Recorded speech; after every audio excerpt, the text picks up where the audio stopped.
हम बहुत ही interesting topic के बारे में बात कर रहे हैं, वजाइनल लैक्सिटी। इसके बारे में बहुत सारी Hello everyone, this is Dr. Sukanya. Welcome to my YouTube channel. Today we are talking about a topic which is not talked about or many women hesitate to talk about it. That is vaginal laxity. और इसमें एक procedure जो help करता है यानी कि vaginoplasty. तो आज ये हम एजुकेशनल वीडियो के थ्रू आपके अक्रॉस लाएंगे कि वजाइनल लैक्सिटी कैसे होती है, क्या कॉजेज होते हैं और इसका कैसे ट्रीटमेंट करें और किसको इसके ट्रीटमेंट की जरूरत है। So stay tuned with us till the end of the video. Vaginal laxity मतलब कि आपकी वजाइना लूज हो गई है, जो टाइटनेस थी वजाइना की वो खत्म हो गई है। अब इसके बहुत सारे कॉजेज हैं। ये नॉर्मली एजिंग के साथ होता है या फिर जब वजाइनल चाइल्ड बर्थ होता है उसके बाद हो सकता है। अगर आपकी मल्टीपल डिलीवरीज हुई हैं, कोई हार्मोनल चेंजेस हुए हैं या फिर मेनोपॉज के बाद भी हो सकता है।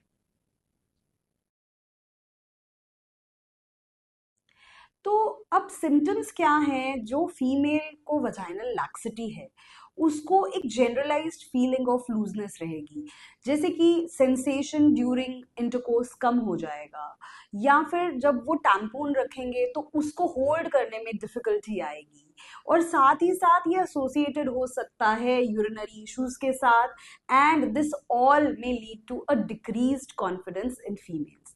But you should remember that vaginal laxity is a medical problem and not something to be ashamed of. Vaginoplasty एक सर्जिकल प्रोसीजर है जिसमें कि हम वजाइनल कैनाल को टाइटन करते हैं और उसकी स्ट्रेंथ, मसल स्ट्रेंथ को रीस्टोर करते हैं। तो इसका गोल है to restore the muscle tone, the functionality and the shape of vagina. Usually हम इसको लोकल एनेस्थीसिया या जनरल एनेस्थीसिया में करते हैं। ये 60 to 90 मिनट का प्रोसीजर है and it is a day care surgery, मतलब आप सेम डे घर भी जा सकते हैं। इन सिंपल टर्म्स वजाइनोप्लास्टी में जो इनर वॉल ऑफ वजाइना है यानी कि म्यूकोजा, वो एक्सेस है।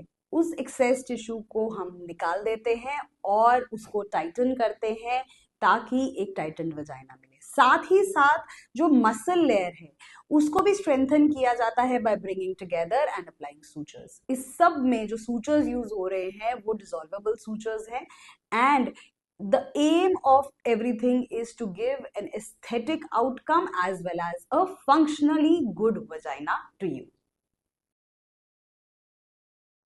आफ्टर वजाइनोप्लास्टी आपको माइल्ड सा स्वेलिंग रहेगा और साथ ही साथ हल्का फुल्का डिस्कम्फर्ट रहेगा जो कि पेन मेडिकेशन से इजीली मैनेजेबल है। अब आप 3 to 5 डेज में अपनी सारी नॉर्मल एक्टिविटीज कर पाएंगे, साथ ही साथ 6 वीक्स तक आपकी कंप्लीट हीलिंग हो जाएगी। अब इस दौरान आपको एडवाइस किया जाएगा कि आप कोई हेवी वेट लिफ्टिंग ना करें, स्ट्रेनस एक्टिविटीज को अवॉइड करें और इंटरकोर्स को एटलीस्ट 6 वीक्स तक अवॉइड करने के लिए बोला जाएगा। वजाइनोप्लास्टी के अराउंड बहुत सारे मिसकंसेप्शंस हैं, जैसे कि बोला जाता है कि ये एक कॉस्मेटिक प्रोसीजर है। अब देखा जाए तो ये एक फंक्शनल प्रोसीजर है और आपकी क्वालिटी ऑफ लाइफ को इम्प्रूव करता है। अब सेकंड मिथ है कि ये एक अनसेफ प्रोसीजर है। Absolutely not. अगर आप इसको एक क्वालिफाइड प्लास्टिक सर्जन से करा रहे हैं, this is a completely safe procedure. And third एक मिथ है कि जो फाइनल रिजल्ट्स हैं वो ज्यादा लास्ट नहीं करते। ऐसा बिल्कुल नहीं है। अगर आप एक अच्छे प्रैक्टिशनर से ये करवा रहे हैं और प्रॉपर आफ्टर केयर अपने वजाइना की रख रहे हैं तो ऐसा बिल्कुल भी नहीं है। The results are absolutely long lasting. अगर आप भी वजाइनल लैक्सिटी से सफर कर रहे हैं और अपनी सेक्सुअल लाइफ से अनहैप्पी हैं इसकी वजह से, तो there is no need to suffer because treatments are available. You just need to consult a plastic surgeon. अगर आप हमें भी कंसल्ट करना चाहें तो डिटेल्स नीचे लिखी हैं। If you also like the video, do not forget to like, subscribe and share the video, and we will be happy to bring more such content to you. Thank you.